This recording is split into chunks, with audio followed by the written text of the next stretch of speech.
We're constantly getting hit with financial news. Markets are up, markets are down. This sector is hot, that one's not. But how in the world do you connect all those headlines flying at you today with your actual long-term financial goals? Well, in this explainer, we're going to build a bridge from the noise of right now to a truly resilient financial future. So to kick things off, let's grab a real-world example right from the news. We're going to take a peek at the banking sector just to see how one single headline number can hide a much, much more complex and, frankly, more interesting story. Okay, so check this out. Not too long ago, the banking sector reported roughly 10% year-on-year earnings growth. Now, on the surface, that sounds pretty solid, right? You hear that and you think, hey, a steady recovery, a healthy industry. But what happens if we look just one level deeper? Well, here's where it gets really interesting. That 10% average, it wasn't spread out evenly at all.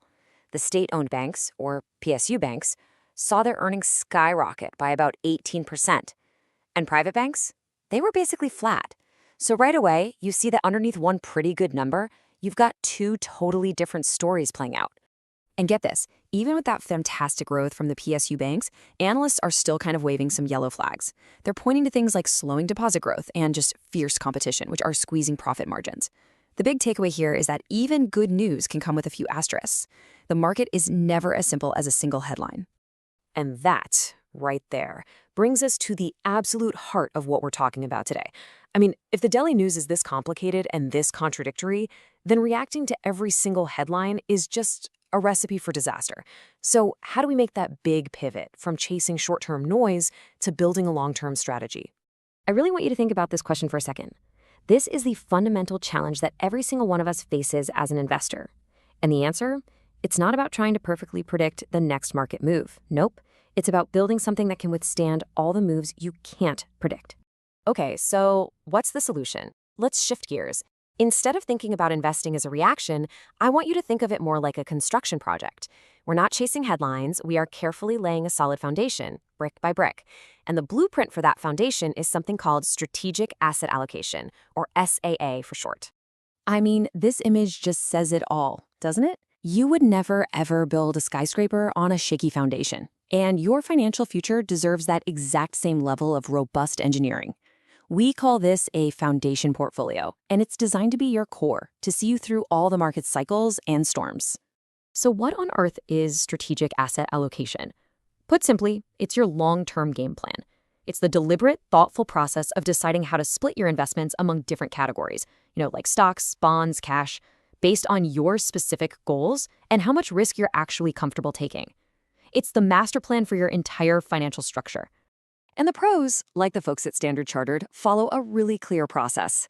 Step 1, you define the strategy. That's your personal blueprint. Step 2, you can make small short-term adjustments, these little tactical tilts, based on what the market looks like right now. And step 3, you actually implement the plan by picking out the specific investments. But everything, and I mean everything, starts with that long-term strategic foundation. Now, why is this foundation so incredibly important? Well, it boils down to one of the hardest truths in all of investing. The top performing asset class is constantly and completely unpredictably changing. What wins big one year might be at the very bottom of the pile the next. And this chart, wow, it illustrates the point perfectly. It's like a periodic table of investment returns. Each color is a different type of asset. Just look at it. It's a chaotic quilt. There's no pattern. Trying to guess which color will be on top each year is frankly a fool's errand. A diversified portfolio, on the other hand, is built specifically to smooth out this wild ride. Okay, so if you want to build a portfolio that can actually handle all this chaos, you're going to need the right building materials, right? Let's do a quick walkthrough of the main asset classes, the toolkit for your financial foundation. First up, let's talk about the most basic one, cash.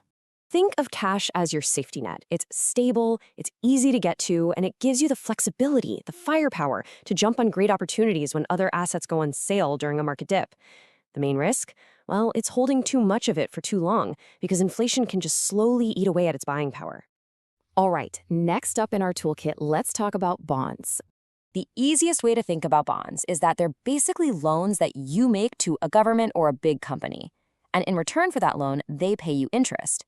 Their main job in your portfolio is to provide stability and a nice, steady income stream.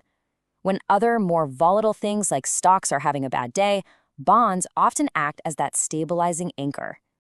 And now for the fun part. Let's talk about equities, or as you probably know them, stocks. Stocks are your little piece of ownership in a company, and they're, without a doubt, the main growth engine in most portfolios. And why is that? Because over the long haul, they're powered by human ingenuity, innovation, and economic progress. History shows us that bull markets, the good times, run for way longer and climb way higher than the bear markets that interrupt them. And this brings us to probably the single most important rule about investing in stocks. You have to stay invested.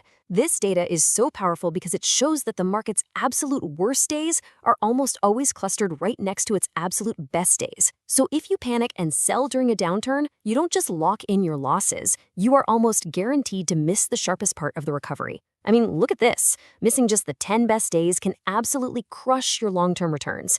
That's the staggering cost of trying to time the market. And finally, we have a category called alternative assets. Now, this is kind of a big catch-all group for things from private real estate to hedge funds to commodities like gold. Their key benefit, the reason you'd want them, is that they often dance to a different beat than the traditional stock and bond markets. This low correlation can provide some really unique diversification, especially during weird times of high inflation or geopolitical stress. All right, so we've covered a lot of ground here, right? We've gone from one single tricky news headline all the way to the core building blocks of a truly resilient portfolio. So what's the one big idea you should walk away with? You know, this quote just says it all.